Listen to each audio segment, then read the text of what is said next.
What do people misunderstand about risk-taking? If you're a teenager, you're more likely to take risks if you're around your friends. And part of that is because there's this heightened emotional salience in that environment where you're paying more attention to the social cues. And so that can amplify those reward signals and push you over that threshold to take a risk. Early childhood, adolescence, and then pregnancy has recently, in an article that came out in Nature, shown to be maybe a third window of plasticity. I think that any message of abstinence is a bad one because young people in particular don't listen to never do that. The overload of information actually has robbed young people from their own intuition. They kind of feel that there is a right or a wrong answer because there's so much information. This might be an unusual take, but I think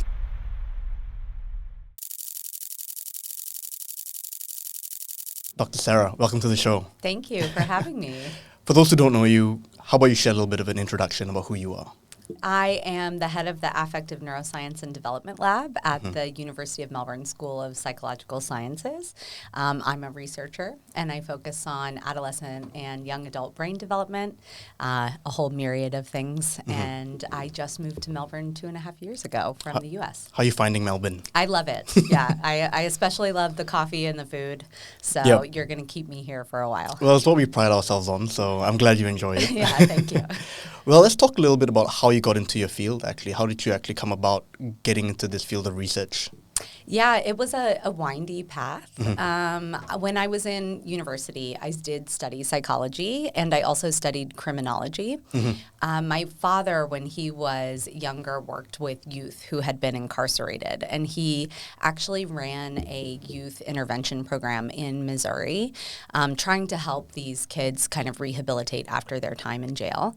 And I was always really inspired by that. And so when I went to university, I was interested in understanding why people commit crimes and maybe do things that as a society we think are problematic, but might actually be adaptive for whatever environment they were in, because people aren't inherently bad, but maybe they're working in a more adverse environment. So I was interested in studying people, but I came from a really impoverished background and was looking for like a stable job and income.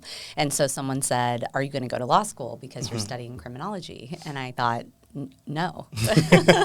Why would I do that?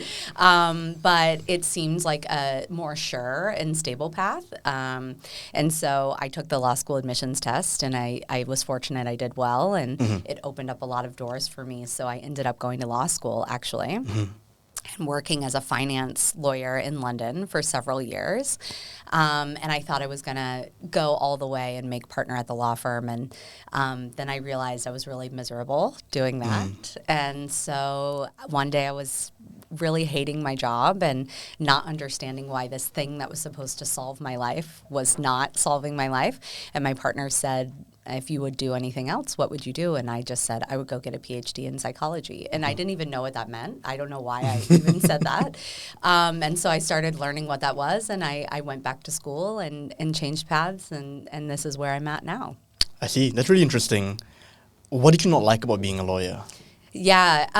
So the type of law that I was working in, I was helping big companies do IPOs and debt raisings. So it was a capital markets job. And it was shortly after Lehman's collapsed and the financial markets were really volatile. So the job is one where you're sort of working around the clock as soon as the market's available for these types of transactions. Your time is not your own. And I think after several years of feeling very frustrated by having my time constantly taken from me, I realized that having autonomy over the way I use my mind and when I engage in these sort of really intensive thinking endeavors was important to me. And you can't really do that as a service provider, and lawyers are service providers. So I wanted more control. And I don't really have like an entrepreneurial spirit. I like to take risks, but maybe not that many risks. And so academia was kind of this nice blend where I could have the security of a career, but I could actually have a lot of freedom and flexibility. And law wasn't providing that to me. I see. So getting into academia, how did that change yourself and your mind and how you felt day to day? Yeah, it's really been a 180 for me. One of the best things about it is that I get to learn about a broad range of things. When I was working as a lawyer, and we were talking about this a little bit before we started, in finance, it's a very narrow field, and you become a deep expert in whatever it is that you're doing. You sort of become that too in research and in academia, but you get to play with a lot of broader ideas. So I get to go to talks with people who are doing rodent work, or people who are doing machine learning, or people who are chemists. And so I feel that my mind is a little bit more expanded as an academic.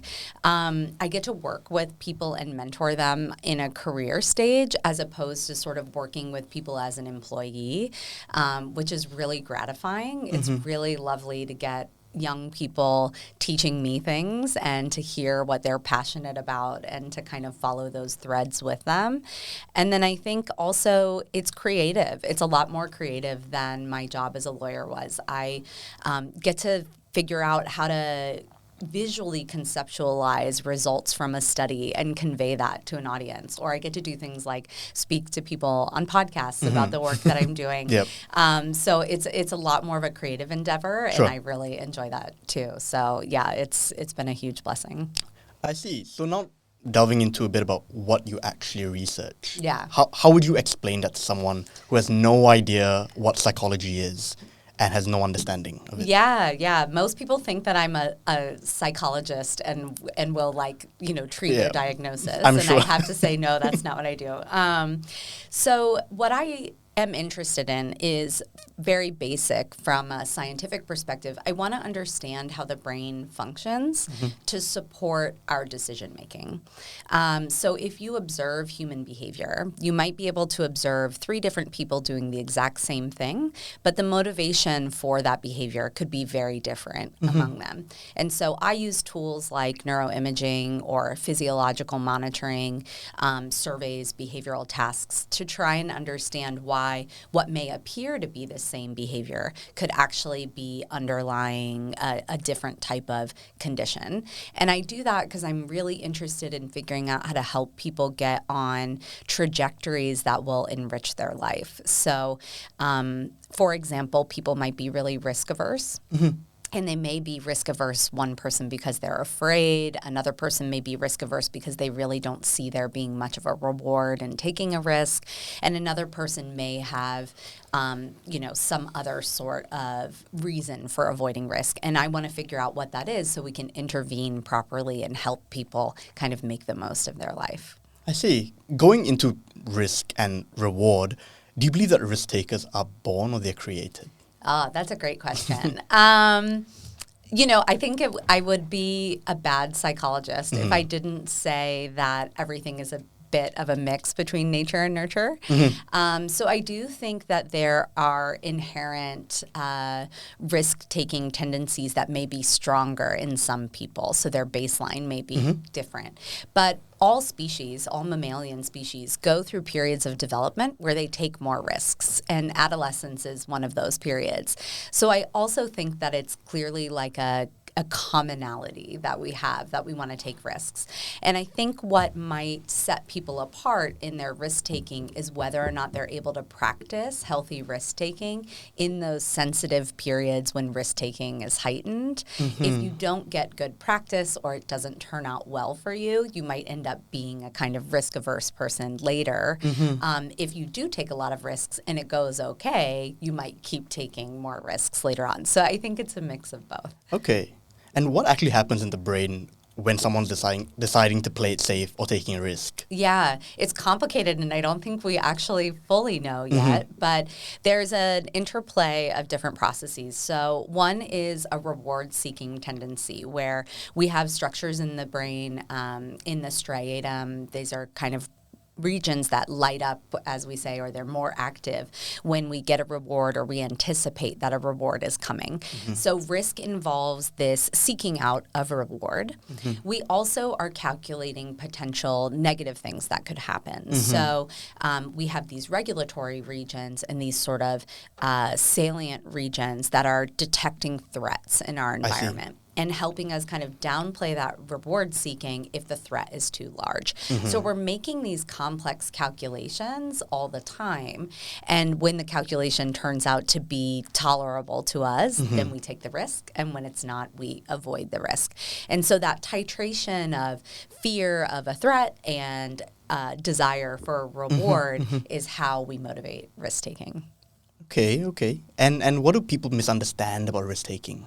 Yeah, I think one of the main things that people misunderstand is that context really matters. So if you're a teenager, you're more likely to take risks if you're around your friends. And part of that is because there's this heightened emotional salience in that environment where you're paying more attention to the social cues and you're feeling maybe a little more positive mood. And so that can amplify those reward signals and push you over that threshold to take a risk.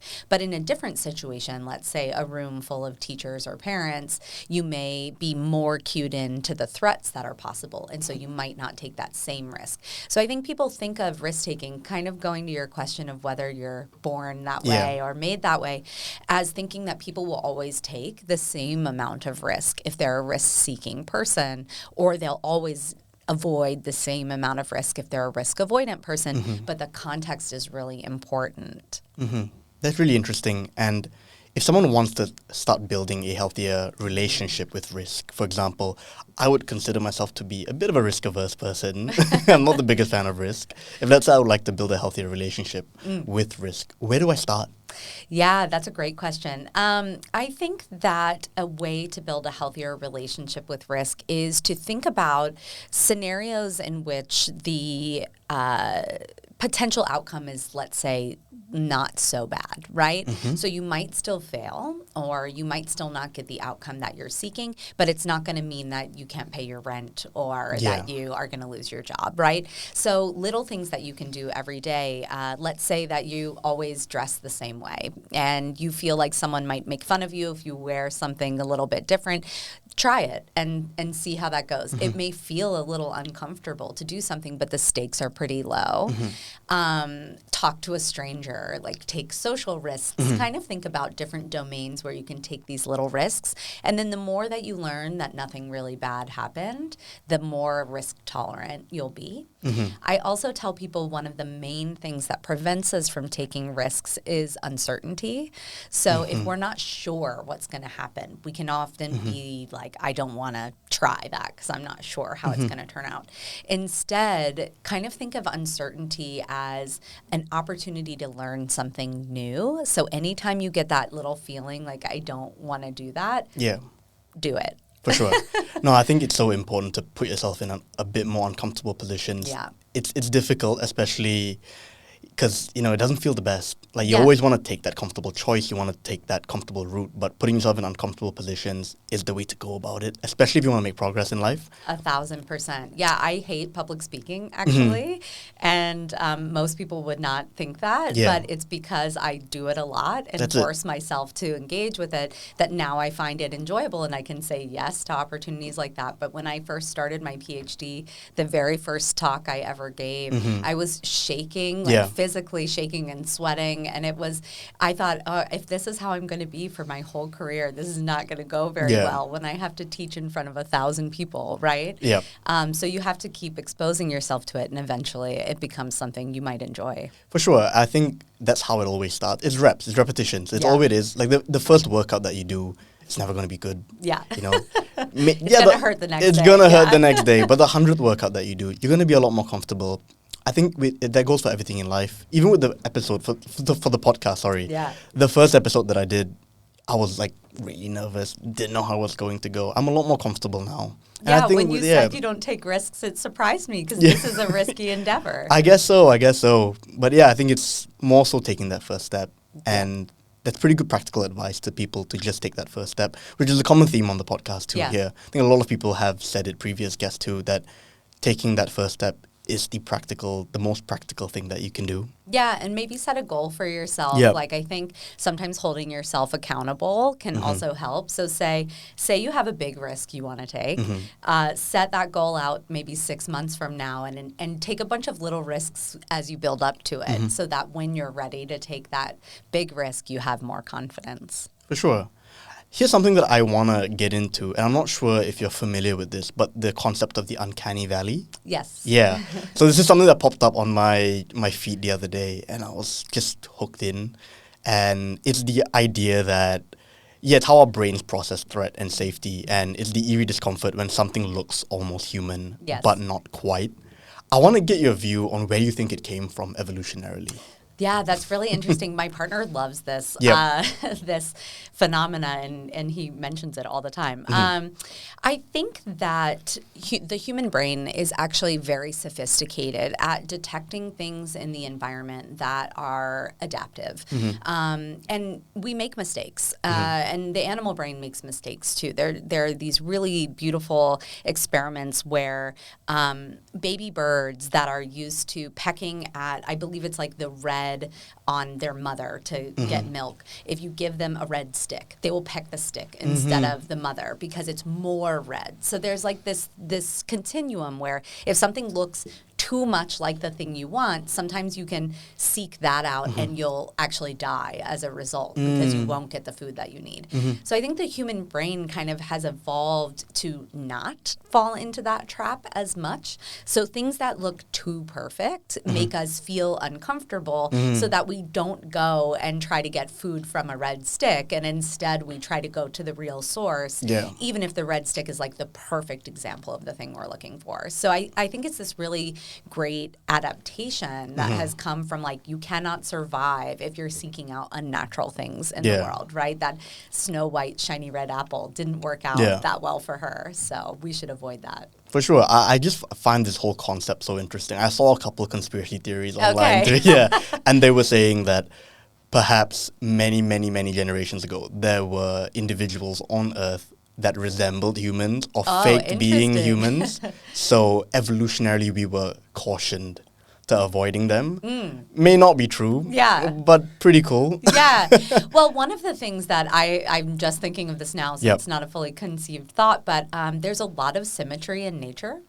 And there may be something where we are used to perceiving things that have highly symmetrical patterns, but humans are not actually that highly symmetrical. So maybe it's also a way to differentiate between like human organisms and non-human other natural phenomena that we might see. That's it.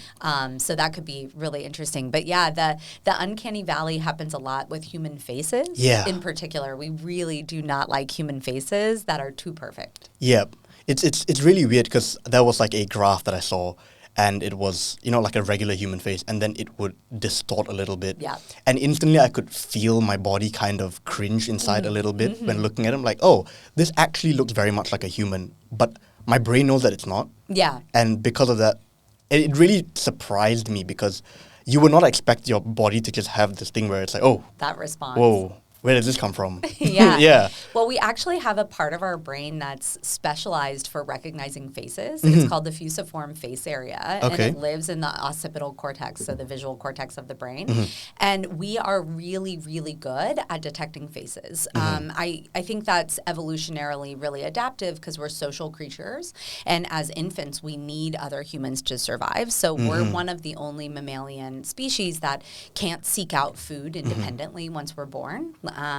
We need another human being to care for us. And so that human-to-human connection is something that's really evolutionarily conserved in the brain and develops really early in infants. So we may not actually be able to detect things that are too perfect outside of the human realm, but we might be really good at it in human faces because we have this specialized brain region that's adapted for that. Interesting. And another thing I wanted to ask is, people always talk about rewiring your brain. from a scientific perspective, what does that really mean, and what does it look like when people say rewiring your brain? Yeah, great question, because there's a lot of like hot sort of Yeah. media around like take a cold plunge and rewire That's it, your yeah. brain. Yeah. So the brain is relatively plastic, meaning that it is modifiable. But there are periods of development that mean it is more plastic than others. So early childhood, adolescence, and then pregnancy has recently, in an article that came out in Nature, been shown to be maybe a third window of plasticity. And what those have in common is cascades of hormonal development that have neurotransmitters in the brain that allow us to kind of shift connections in the brain. Outside of those periods, the brain can still modify, and it can modify across the lifespan, but to a lesser degree. So it is actually very difficult to upend habits that are entrenched at the neural level, because our brain is sort of this feedback loop. You do something, you expect something, you get an outcome, and then that pathway becomes sort of cemented. If you want to upend that pathway, you really have to actively change one of those kind of features in the chain in order to rebuild a new connection. And at first, that can be quite effortful. So that's where something like therapy can come into play, or other like pharmacological interventions. It sort of opens a little window where you can then make some modifications. But it's a lot harder than people think to do that. And part of that is that the brain is what we call an experience-dependent organism. So what you experience has an influence on the way the brain organizes itself. If you never seek out those risks, you never experience them, your brain's not going to build a pathway that has risk tolerance in it, because it doesn't need it, because you're not experiencing that. And so that's where a diversity of experience can really help you reopen these kind of plasticity pathways. But it requires repeated exposure in order to actually change the brain. I see. So what are some practical steps that you can take if, let's say, I would like to rewire my brain? I think it would depend on what the rewiring goal Sure. is. So let's say that you have a particular stress response. When something happens, maybe you receive critical feedback, and that makes you feel really anxious. You feel it in your body, and you have a reaction where you want to immediately move away from someone who's giving you critical feedback. The way that you would have to grapple with that is that you would have to change the behavioral response that you're giving. Even though your brain and your body are telling you move away, you'd have to sit and stay with it, and then develop a new habit. And over time, then when you received the critical feedback, your brain would not signal that same stress response. So it's almost like you have to override the physiology first, and then the physiology changes. But that's what's really great about human beings, is we have a prefrontal cortex that is highly evolved, more evolved than any other species, and that allows us to exert this control over our brain. It's hard to do, but we can do it. All right. And I think now let's delve into a little bit more of your field of research. Okay. And talking about safety learning. What made you want to get into safety learning? I don't know if I knew that I was studying safety until I had already been studying it for a while. And then I looked and thought, oh, these things all have safety in common. But I think if I were to say what really motivated it, I think it's a fundamental human need for safety. And it underlies pretty much everything that we do. So the relationships that we have, the types of careers we seek out, all of the things that we do in our life are motivated by a desire for safety.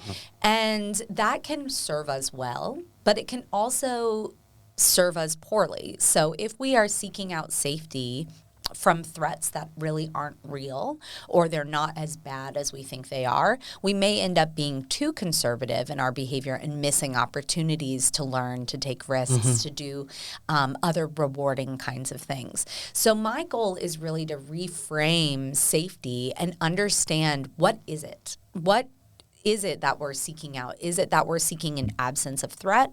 the presence of reward, a homeostatic sort of middle ground. And then once we understand that, then we can understand when seeking safety is adaptive and when seeking safety is maladaptive, and help people have a little bit more of a tool to do that top-down regulation that we've been talking about. Yeah, that actually brings me to the question that I wanted to ask. I wanted to ask, at a fundamental level, what does the brain consider safety? Is it just the absence of threat, or is it something a bit more complex and more emotional? Yeah, I think it's more complex. So I'm starting to study this with new paradigms.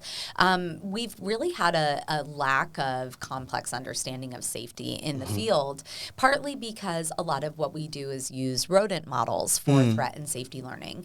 And rodents don't have the ability to consciously report on their perception. And they also don't have as much of a sense of self. And so a lot of my work is trying to understand, is it just the absence of threat? In which case, that's an orientation to the external environment, right? Is there a threat? Yes or no? Or is it an interaction of how do I think I can cope with the external environment, even if the external environment doesn't change? In which case, it's a mix of, is threat present and what resources do I have to combat that? But I think more fundamentally than that, safety is probably homeostasis. We, in our brain and our body, we have a desire to kind of return to this baseline. People sometimes think that's happiness, but it's not. It's actually just kind of neutrality. And that's the space where safety lives. So it's not reward, and it's not really positive, and it's not, you know, about threat. It's more just this kind of neutral zero.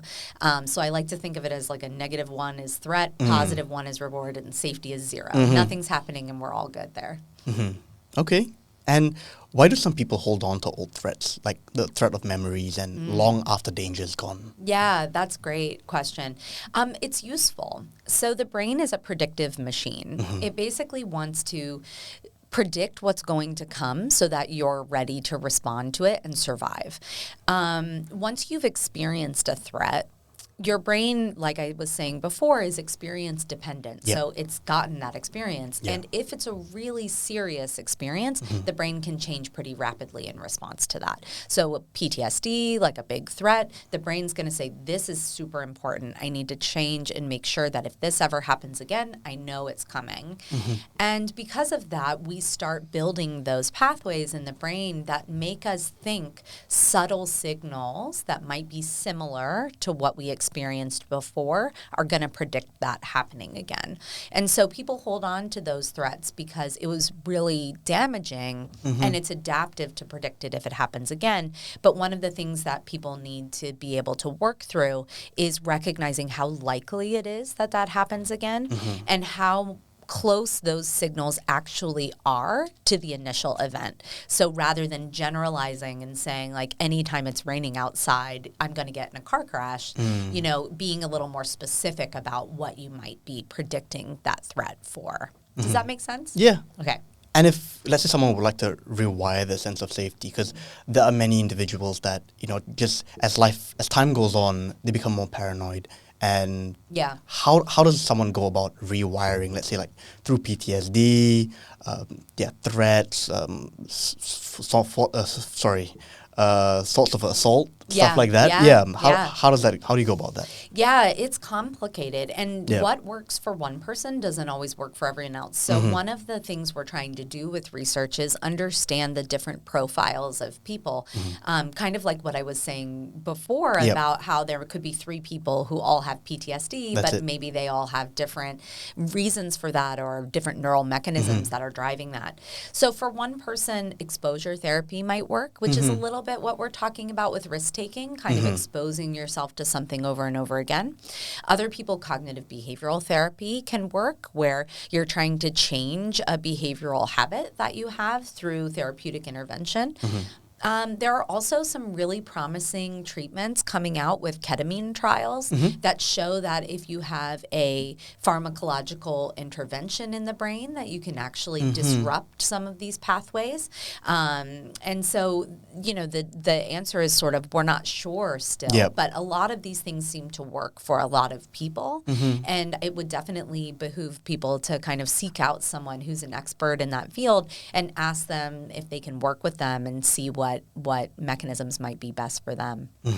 Okay. And what do you think of society teaching young people about safety and the wrong lessons about safety? Do you think it's too much protection nowadays, or do you think it's too little? Yeah, I think that any message of abstinence is a bad one because young people in particular don't listen to never do that. So I think that the way we best teach people about safety is give them tools to do things but not have the consequences be dire, right? So people need to be able to screw up a little bit, but without it being like an upending of their whole life. So I think if we're overprotective, we're actually not giving anybody the chance to learn. I think the second thing is we think that society is really, really dangerous today, and we talk about a lot of dangers. And there's certainly a mental health epidemic. People are very anxious and experiencing a lot of depression and PTSD as well. It's unclear how much of that is our more acceptance of those things and whether the rates are related to reporting and stuff like that. But because of that, we've blamed a lot of really easy, low-hanging fruit like social media, phones. The world is changing rapidly, and I think we are uncomfortable with change as a species. But I think that that's not really the culprit. Okay. We actually aren't in as much danger as we feel we are. And one of the things that the brain and body are doing is they are not evolving as fast as society is evolving. So we have these systems that are evolved to respond to life-threatening dangers, and now they respond to things like my friend didn't like my image on Instagram, right? Because we have this sort of desire to look for threats in our environment, and if there aren't life-threatening threats, we're going to find something else to look at.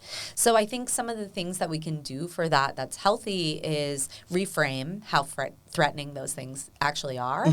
And work off a little bit of that anxious energy. There's a lot of research that shows that exercise can release cortisol, and then when you experience a stressor later in the day, it's a dampened response. So you kind of fluff off some of that stress response that your body and brain naturally want to do, and then when you experience stress later, you're not as stressed by it. That can be really helpful. And seeking out, positive reinforcement to remind yourself that you're safe, whether that's journaling or being around friends that make you feel really comfortable, or putting yourself in environments where you thrive, leaving the law firm if it's not good for you. It's not a threat that my boss was asking me to do my job, but I was acting like it was. So I should probably move on from that environment. For sure. I think it's really interesting when you talk about how leaving the law firm, and if it's not good for you, you should actually leave. I think it's a very different mindset to, let's say, 30, 40 years ago during my parents' time. You were probably forced to take shit a bit more. Definitely. So how do you think that has actually changed, and how does that actually rewire our brains for the adolescents of today? Because if you were to talk to people, again, 30, 40 years ago, and you told them, listen, I'm going through this, their advice would probably just be, yep, suck it up. Suck it up. Yeah, exactly. No, 1,000%.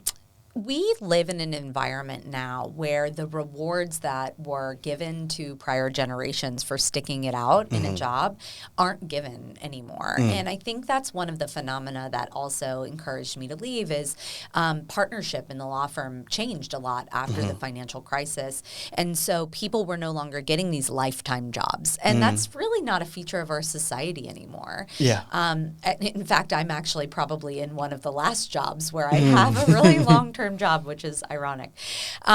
So I think that our parents' advice was one where they were looking at the long-term reward and saying, you're experiencing a short-term cost right now. You're suffering today, but you're going to have this job for 30 years, and that's going to mean that you're going to be able to support yourself forever, your family, whatever.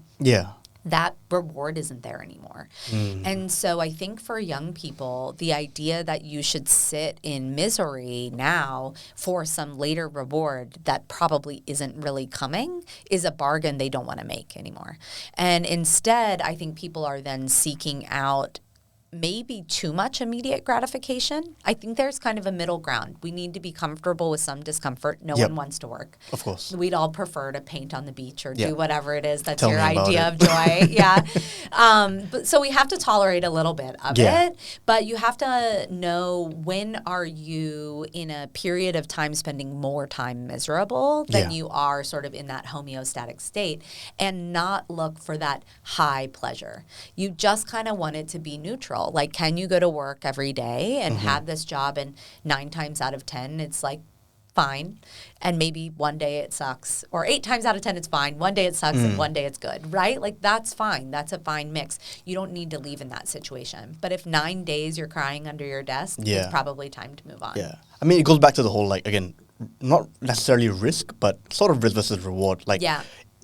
is it worth it? You know, is it asking of that question? Yeah. I think going back to that change of mindset, the change of our brains as adolescents in this day and age, how do you think media has changed that? The overload of information that we're Yeah. constantly getting every single day. How do you think that has changed? Yeah, I think that this might be an unusual take, but I think the overload of information actually has robbed young people from their own intuition. Yeah. They kind of feel that there is a right or a wrong answer because there's so much information. And so rather than trying some things and sort of like making a series of choices until they end up somewhere, they feel like they have to know what the outcome is going to be before they do anything. And I think that that means that they're not learning how to respond to their own sort of signals as well. And I think that's really unfortunate. I actually think that too much information, we used to have this saying, it's probably for old people now, but if you wanted to ask 10 people's opinions, you would get 11, right? And so it's like, don't ask people what you should do, because they're all going to tell you what they would do, and they're all going to tell you something different. So the thing that you should do should basically be based on your own internal calculation. But now it's easy to ask 10,000 people Yeah. what you should do, right? And Yeah. that's overwhelming. For sure. And I think especially with the more AI bots that are coming up, the learning machines that are being in development, I think we get into this state of paralysis where we can't make our own decisions. Yeah. It's funny, there's this show, The Twilight Zone, from many, many years ago, and there was an episode where they would feed information into this little machine. It looked like a Okay. dragon, and it'll come up with an answer. And everyone in society used to rely on this dragon to give them information. The dragon's name is ChatGPT. Yeah, it's crazy. This was out in the 40s or the 50s when it came out, and everyone just had paralysis of not being able to answer anything by themselves. And it's eerily close to ChatGPT in Yeah, this day and age. Hollywood really is prescient. They really know, I was watching this the other day and I was like, you know what? Yeah, there's so many people nowadays, even in classes or even in just day-to-day life, normal things that you would probably think of, let me ask ChatGPT. Yeah. Because I don't want to be wrong. That's it. Right? Or conversations you used to maybe have in the car or something like that. Like, oh, I wonder why this tree is this way. Yeah. Right? And instead of just allowing yourself to not know, Yeah. it's like, oh, I can look it up. You know, I'll take a picture of it and put it in That's Google it. Photos and Yeah. see what it says. Right? It's funny because, sometimes when you're at the pub with your friends or you're meeting with family and then a song comes on and then you're like, oh, dude, this song, I know this song. Yeah. And instead of you guys trying to figure out who sang the song, instantly pull up something, what is this song? And you get an information, right? Or that person who acted in a film, what's her name? Yeah. I can't remember. And your brain doesn't have to work to kind of find That's it. that information anymore. Yeah. And I think it's both teaching us not to work very hard for information, but also not to be willing to be wrong. It is totally okay to be like, I think it's Julia Roberts, and it's not, what's the consequence? It's not a big deal, right? So we're making ourselves really uncomfortable with failure, and we're lowering the bar of what that means to really inconsequential things. Yeah. Talking a bit about failure, let's talk a bit about, I guess, why failure is looked down upon in this day and age, because I don't think it's a bad thing. I think that it's essential before you succeed. Yeah. There's this quote that I quite like, and it's basically that if I told you that you had to fail 30 times before you succeed, how fast would you want to fail? Yeah, I love that. Yeah. Because to me, it's like, it's inevitable. Mm-hmm. And you probably better get used to failing and getting rejected, which I think a lot of people in this day and age are very afraid of. Yes. And I just want to get your opinion on why do you think that is? Yeah, another quote someone said to me once was, you're either succeeding or you're learning. So that's another way to think about failure, is you're always learning. I think that if I'm taking a really empathetic point of view, I think people are afraid of failure because the world is actually pretty hard to navigate. There are fewer social safety nets. Things are very expensive. It's no longer a guarantee that you're going to get a good job if you go to university. There is a sense of insecurity and maybe a sense of scarcity that is pervasive in at least the Western culture right now. So I think there is some validity to that fear.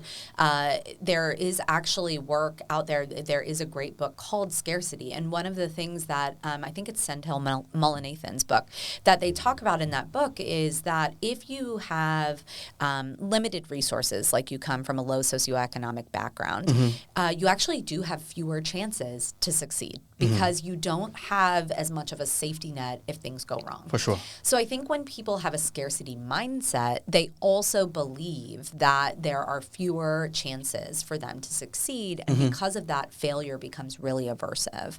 But I would think of failure as redirection. It's not always a complete pull the rug out under you. It's telling you that maybe this isn't a thing that you really excel at or that you should do. Kind of like the law school thing. I went to law school because I could, not because I wanted to. And maybe failure in that situation would have been devastating, but it could have been a great redirection. And I could have been spending more time doing this career that I love. I don't regret it, but I think when doors close, when you fail, when things go wrong, you try for a bit and you'll learn something, and then it'll probably end up that you're in a place that's a better fit for you. So I try to be grateful for no's, for failures, for closed doors, and say, okay, thank you for not wasting my time. For sure. It's good. I think it also calluses your mind in a sense where it provides you a space of, rejection is good. Yeah, it's fine. Even with the podcast, I think probably the first couple of rejections that I had from asking people to do it, and they were like, no. I was like, oh. Yeah. And now it's like, it's cool. Yeah, it's That's fine, okay. right? Yeah. And I think that kind of goes with rewiring your brain for risk. Maybe allow yourself to put yourself in a situation where rejection's likely and practice that, right? And it's okay. It's not about you. It's just a misalignment between you and whatever the goal is. Sure. But I do think a fear of failure is a valid thing. I just think that we need to consider how dire the failure consequences are. And we should think about not trying as its own form of failure. If you think that not trying to do something is failure, and then you're in a lose-lose situation and you might as well try, right? Yeah. No, fair enough. And I think talking a little bit more about failure, the rise of social media, everyone's posting their best version of themselves. Totally. Yeah, and even for me, for example, I log onto Instagram and I have a look at guys my age with their crazy cars and all their money, and I'm like, whoa, what am I doing wrong? When that's often not the case. Yeah. It's often a front, or the car may be rented, or the money's not real, or the money's their dad's. It's like a bunch of different things that can happen. And what do you think? How does that actually affected people's view of fear of failure? Because for them, they may think, listen, I'm 25 and another 25-year-old is already making this much of money at 25, or even younger than me. Why should I try then? Yeah.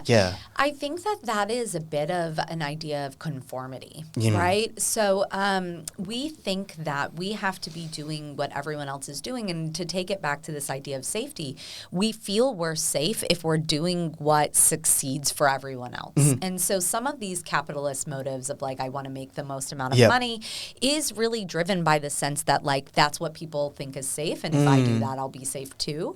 And I would challenge people to think about whether or not conformity is what they really want. Do you even like cars? You might not even care about this thing that this other person is doing.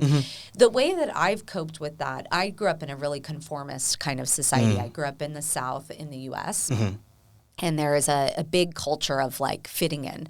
And I grew up from a really poor background. My parents didn't go to college. And I ended up in a sorority in college. And it was all about conformity. And I was like, I do not fit in here. Yeah. And I kept feeling like a black sheep. And later, I learned to really love that. And so now I seek out opportunities where I am the black sheep. I moved to Australia and I'm like, I'm the only American here, you know? Yeah. So I think the more you do things that are in your own path, and it goes back to don't rob yourself of that individuality, of that intuition. Stop looking at what everyone else is doing because you don't even know if you want to do this. For sure. And I'll make a tangent here on dating as well, since we're talking about young people and social media. People will go on dates at just to get the other person to like them. And it's like, have you even decided if you like this person, right? So form your opinion before you ask others for their advice, before you seek out following other people's trajectory. Decide what you want your life to look like, because we have more options than what we're being kind of served on social media. It's sad. It's pretty sad. And I think it also plays into very much that tall poppy syndrome, where I think the minute that you start to outgrow other people, and then you stick out from them, and they're like, whoa, what are you doing? Yeah. And then you kind of force yourself, it's either you force yourself to keep growing, or you bring yourself back down. Yeah. Which I think is really sad, because a lot of people who have so much potential just end up bringing themselves back down just to conform with the other people around them. That safety of conformity, right. Which is sad, and I really wish that more people could just take that step and be like, you know what, these people are not good for me. And I'm okay being a black sheep. I'm okay being lonely. That's fine. I'm happier. I'm allowed to be myself. Yeah, finding who you are will also attract people into your environment who are open to who you are. Yeah. And I think that it's important to point out that that kind of growth can happen in a lot of different domains. So it can be in your career, it can be in your mental well-being, it can be in hobbies, it can be in a myriad of different things. So thinking about growth as this holistic kind of goal for your life and allowing yourself to be around people who are happy for you when you're pushing yourself, I think is really important. You don't have to be so afraid of being alone. Yeah. I don't think being alone is a permanent state. It can be a transitory state while you're leaving one thing and moving to the next. For sure. All right. Going into talking a bit about adolescence now, from your research, what do you think is the single biggest difference between the brains of adolescents and adults? Yeah. A lot of people will point to the development of the prefrontal cortex. So we know that that is still developing into the mid-20s. And that has a myriad of consequences in terms of being able to regulate regions of the brain that are really interested in emotions or reward. I would say that that universally is one of the biggest differences. But like I was saying before, that actually makes the adolescent brain really special because it means that adolescents are making different calculations than adults.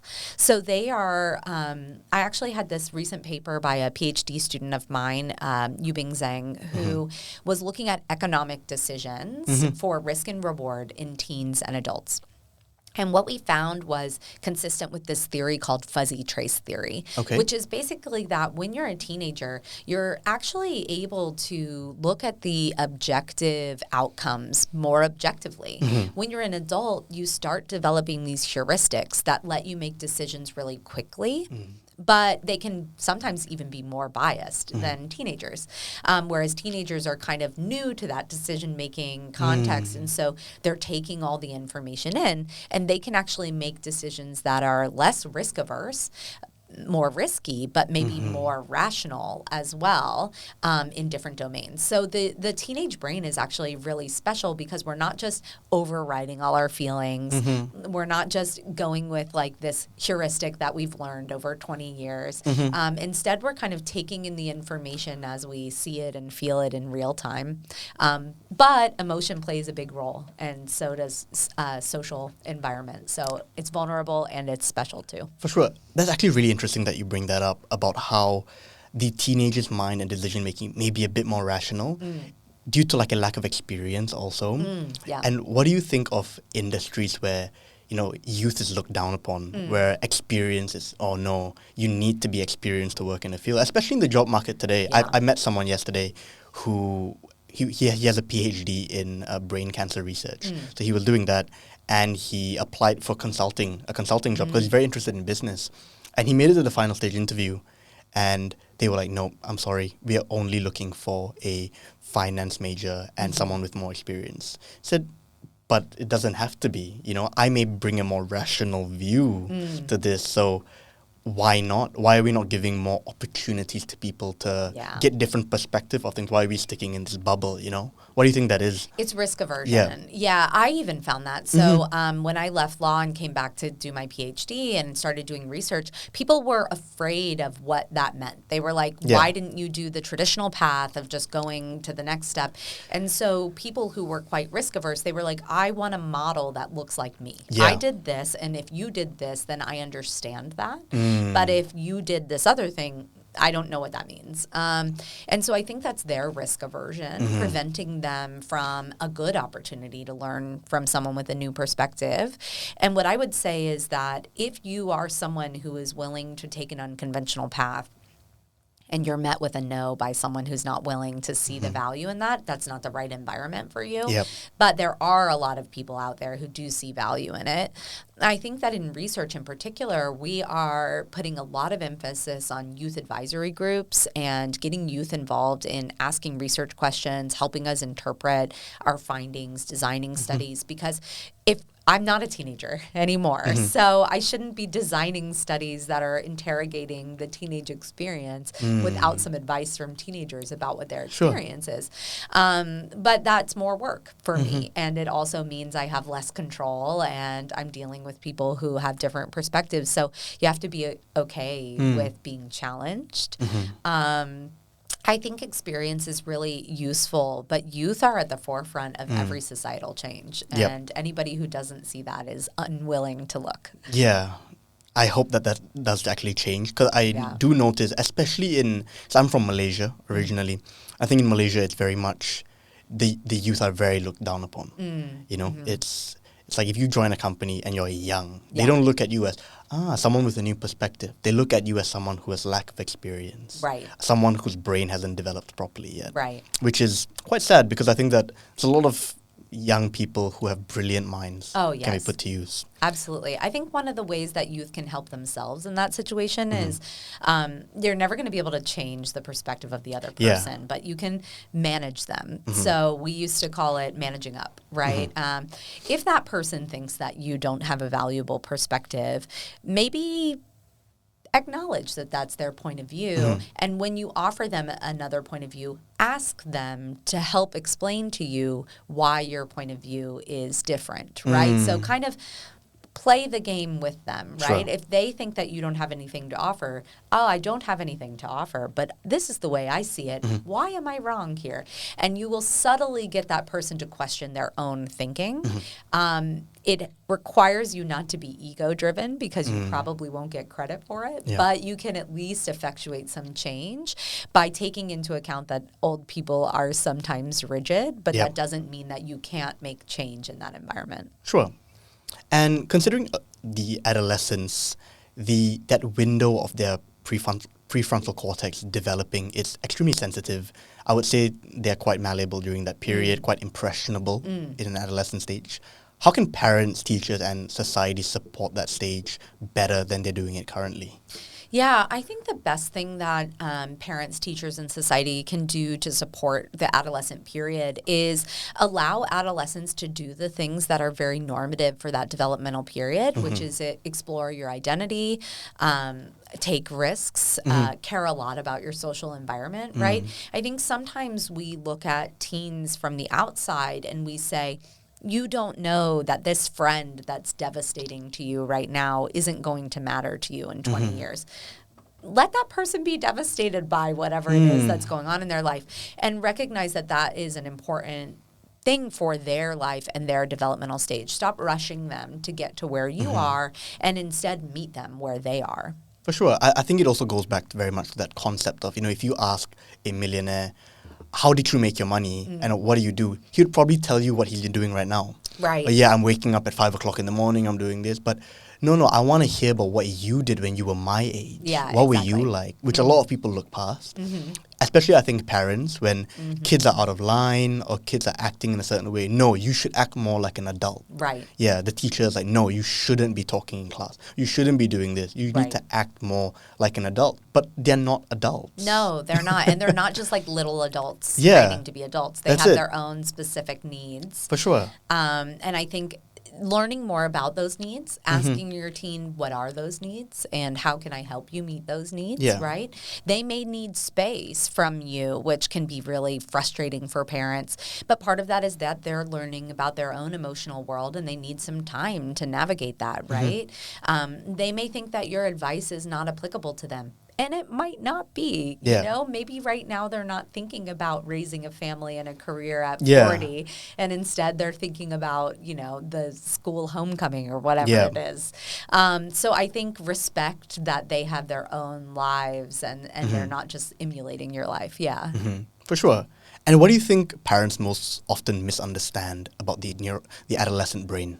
Yeah, I think that parents misunderstand the emotional complexity of the adolescent period. So when you're a kid, you experience emotions, but you experience them as more separate and as maybe more simplified. And when you're an adolescent, you start to have this really rich emotional repertoire, but you don't have that prefrontal regulatory control. And so sometimes parents will think that adolescents are doing things on purpose more than they actually are. They're grappling actually with a really complex emotional world and not a lot of tools to kind of deal with that in the everyday life. And so I think a lot of times parents will get frustrated because they'll say, I know that you can get up at 6 o'clock and do the dishes, right? But teens struggle with sleep for a lot of biological reasons, with the circadian rhythm shifting and all of these things. They may say, I know you can go to your grandmother's house and be respectful to her, but they struggle with a lot of emotion regulation, and they may have just had an emotionally depleting day with friends or something like that. So maybe don't hold them to the standard of being their best selves all the time, and recognize that they're in a pretty complex internal state that we need to give them a little bit of grace for. Okay, and going back to parents and them being a bit too protective of their kids, does this actually prevent the brain from learning how to handle uncertainty, stress, and risk later in life? Yeah, it absolutely can. Parents are an important scaffold for kids and teens. They can help you regulate when you are having trouble. They can guide you with experience and advice for decision making. But ultimately, you need to be able to make some decisions and see the consequences and learn that yourself. We are social creatures, so we can learn from watching other people do things, but we also need to experience them too. We don't learn as well from just being told something. So if an action has a consequence and someone lays that out for you verbally, like your parent, you can take that information on board, but it's a lot different than if you see your friend go through that scenario or you go through that scenario yourself. I see. Okay. And what does healthy safety learning actually look like in adolescence? Yeah. I think that it's healthy safety learning is about healthy risk-taking. I think that the two are kind of inextricably linked. And I think it's about putting yourself in uncertain situations, like I was saying before, but without dire consequences. So trying a new sport, signing up to be the leader of a club, making new friends, maybe traveling to new places, navigating environments by yourself, right? So if you're somewhere with your parents, letting the teen dictate where you're going, choosing restaurants, things like that.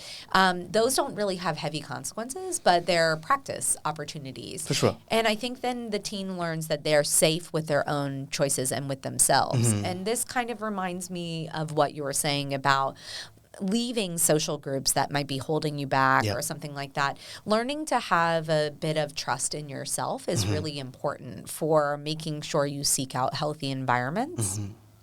Building that safety within yourself is the way that teens can healthily seek out safety. So I know I've got my own back. If things go wrong, I'll be able to figure it out. It's funny that you mentioned that. This may be slightly unrelated, but when I was growing up, when I was a kid, and I used to love like these little toys that I would go in and get.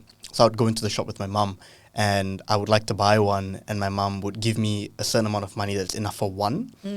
And then she would let me make the decision. Because I would want 2 or 3 of them, but I couldn't. You have to choose. I have to choose. And that choice, my mom was telling me this the other day, I would be standing there for like 10, 15 minutes. I was probably like 5 or 6. Yeah. And I was like thinking, if I get this one, if I get the red one, it's cool, but is it as cool as the blue one? Yeah, and exactly. that choice kind of, you kind of back yourself. And now that you've made the choice, you're like, okay, I've got the red one. Yeah. There's no going back. Yeah. And I feel like stuff like that is actually really important for young kids. Definitely. Learning to order at a restaurant. Yep. All right, listen, order for the whole table. Yeah. Yeah.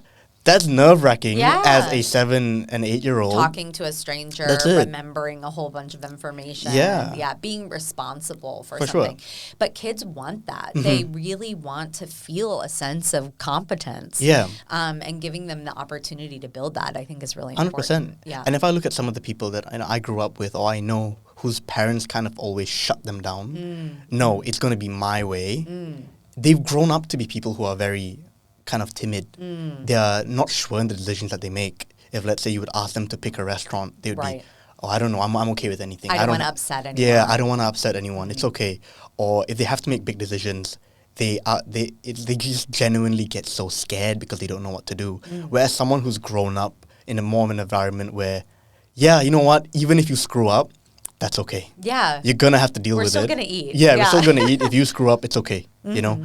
I think that allows the brain to function a lot better as you grow up. Yeah. All right. For parents listening to the podcast, if there are any parents listening to the podcast, what types of challenges or controlled risks should they actually let their teenagers experience? I think they should ask their teens. I think that actually the conversation with the teen is the most important thing. Because if I were to say that certain types of risks were the ones they should give them, I might not be right about what the teen wants autonomy over. I think that parents should be realistic about the fact that teens are going to be presented with opportunities to do things that parents think are bad. But I think what you can do is equip them with strategies if they get in that situation. So let's say that your teen is going to a party and you're worried about it because there might be older kids there or drugs or alcohol. Yep. Having a conversation with them about this is what you're probably going to encounter.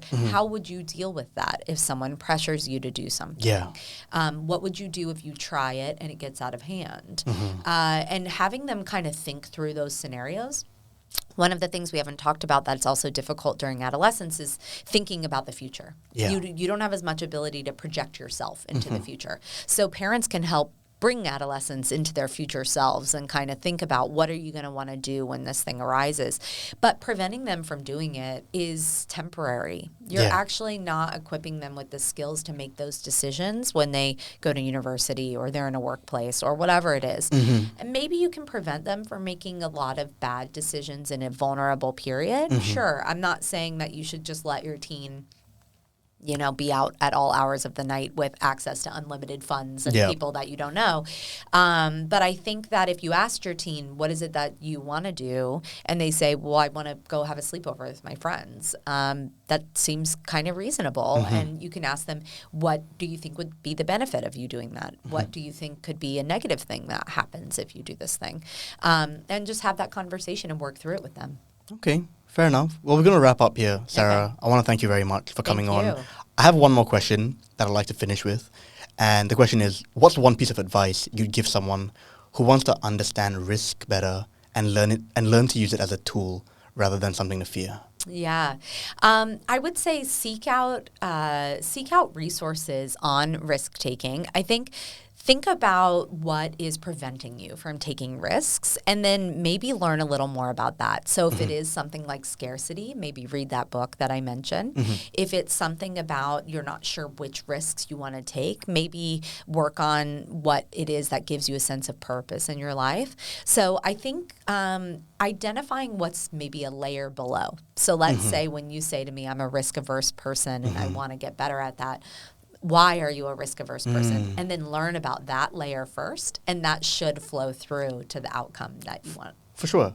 A little bit of a follow-up question on that one. In terms of resources, are there any books or pieces of media that you'd recommend people to consume regarding this topic? Yeah, on risk, I will send you a list of things that maybe you could put in the show notes. But I think one book that I did read recently that I really loved is this book called Meditation for Mortals by Oliver Burkeman. Okay. And it's not exactly about risk, but it kind of is. Basically, his whole ethos, you're supposed to read a chapter a day over like 2 weeks or something. Okay. And it's a great book. His point is we're all dying and our lives are really finite. So we shouldn't be so worried about getting to some end goal, and instead we should try and find like daily ways to seek out purpose and enjoyment. And maybe not take everything so seriously in terms of consequences. So it doesn't always have to be I didn't meet that deadline. It can be I did all these other things instead. So I would say that as a book in general is a really lovely one to think about your life and how you want it to look. For sure. Thank you, Sarah. I really appreciate you coming on. It was a pleasure to have this conversation. Thank you. Looking forward to talk in the future too. Yes. Cheers. Thanks. Thank you. Thank you. Thank you so much.